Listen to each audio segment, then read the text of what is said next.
kidnap this little girl, not knowing that she would do anything to survive, even if it meant playing right into his fantasy. And as badly as I want to say this was his first victim, well, it wasn't. Of course it wasn't. So this man's name is Vincent Flea, and he's this very creepy 36-year-old looking dude that's always wearing these super thin glasses that remind me of Jeffrey Dahmer. So like automatically, I already hate it. He's living in Lugov, South Carolina with his girlfriend Cynthia and her 12-year-old daughter, but her name has not been released, so for story purposes, we're gonna call her Ava. So after some time of them living all together, everything is all cute and family-like until Vincent does something so disgustingly evil that it makes me want to vomit. So Cynthia and Ava sleep in the same bed together, along with Vincent, and one night after he sees that both of the girls are sound asleep, Vincent quietly gets off from the bed, but he doesn't get up to go pee or grab some water. No, he gets up and starts tiptoeing to the other side of the bed where Ava is sleeping, and he starts firmly shaking her, telling her to wake up. And when Ava opens her eyes, all she sees is Vincent standing over her with these evil, calculated eyes. And with a lot of confidence, Vincent bends down and whispers into her ear, "Wake up and come with me, or I'll hurt your mother really bad." And so without a choice, because what power does she realistically have here, Ava gets off from the bed and she starts walking with Vincent out of the room. And in a moment of despair, she looks back a few times to see if maybe, just maybe, her mom can see what's happening here. But unfortunately, Vincent yanks her out of the room before Cynthia ever wakes up. And over the next month, Vincent keeps waking Ava up over and over and over again, all so that he can sneak her into another room and sexually assault her as many times as he wanted. That is so disturbing, but it's not even the worst part. While all of this is going on, Ava is actively going up to her mom, Cynthia, just begging and pleading, "Mom, please, he's hurting me. Don't you ever wake up and notice that he takes me from the bed?" But no matter how hard she begged, her mom, for whatever reason,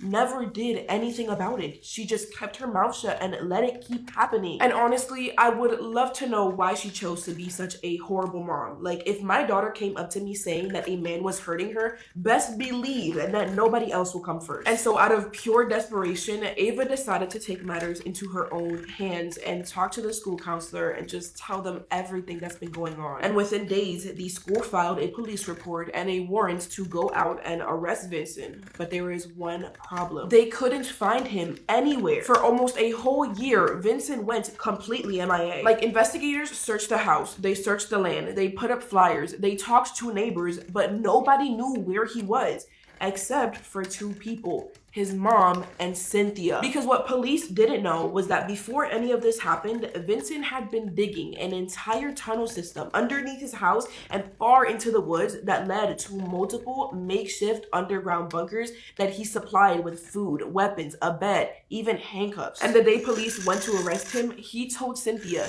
"Don't tell them where I'm at." And he managed to evade them through a hole that he dug underneath his house. And ever since that day, Vincent basically started living inside of these makeshift bunkers where Cynthia or his mom would come and bring him food. But then after a while, he started growing this resentment inside of him. Like, why should I be the one to live like this? These police officers ruined my life and try to take everything that I've built, so I should do the same to them. For which I'm like, you're the one who was molesting a child. What are you mad for? And so after a few months of him sitting in these thoughts, just thinking and planning while hiding out in these bunkers, he finally comes up with a plan. So he decides that he's going to lure a whole bunch of police officers into the middle of the woods by kidnapping a little girl. And while they're chasing him, trying to free that girl, they'll accidentally run into a pile of explosives that Vincent set up and then blow them into bits. I mean, it sounds like a really solid plan, right? And so to start this plan of his, he needed, well, a little girl, but he couldn't just walk up to somebody and snatch them. They'll just end up crying and screaming.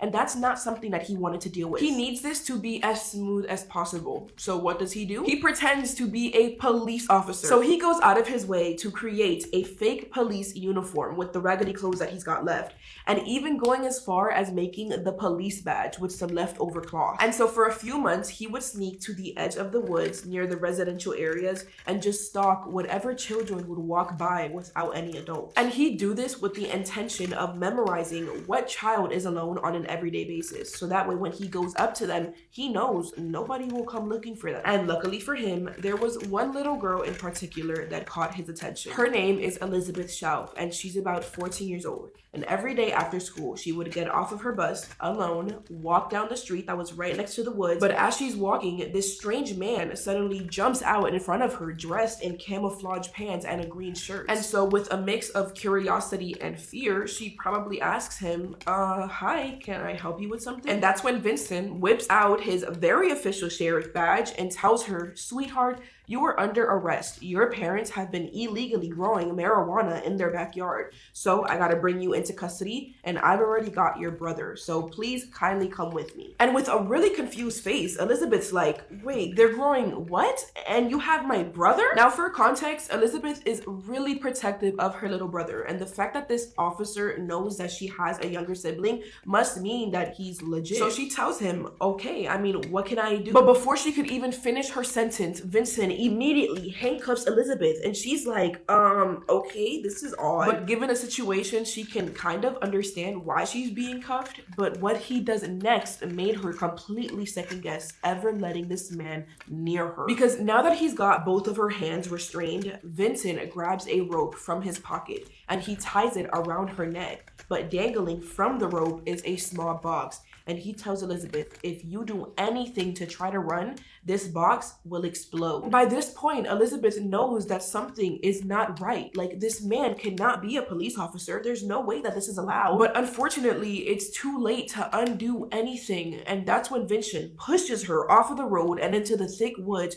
where he makes her walk for what feels like hours, to the point where she can no longer see houses nearby. But you see, Elizabeth is a smart girl. She became very aware that her situation is really bad. So instead of shutting off or giving up, she immediately put her brain to use. While she was walking, she'd purposely try to leave clues on the floor, like dropping a shoe or a sock every now and then, and hoping that when her family comes searching for her, they could use this as a trail to find her. Like, tell me that isn't genius. And so now, after what felt like days of walking, Vincent finally stops, and he bends down in front of him, and he starts brushing away a whole bunch of leaves on the ground. And Elizabeth is staring at this man all confused, because it's like, are you trying to clean the forest? But as soon as she realizes what he is cleaning, her heart drops, because what she didn't know is that Vincent finally arrived to one of his underground bunkers. And the moment that he stuffs Elizabeth inside, he strips her down completely naked, restrains her with these cold, heavy chains, and sexually assaults her. And he would do this day in and day out. Like, from the moment she would wake up, he'd SA her. And then a few hours later, he'd SA her. And then a few hours after, he would SA her. And after about 2 or 3 days of this horrible torment came another torment, but this time it was a lot more psychological. So the door that separated the bunker and the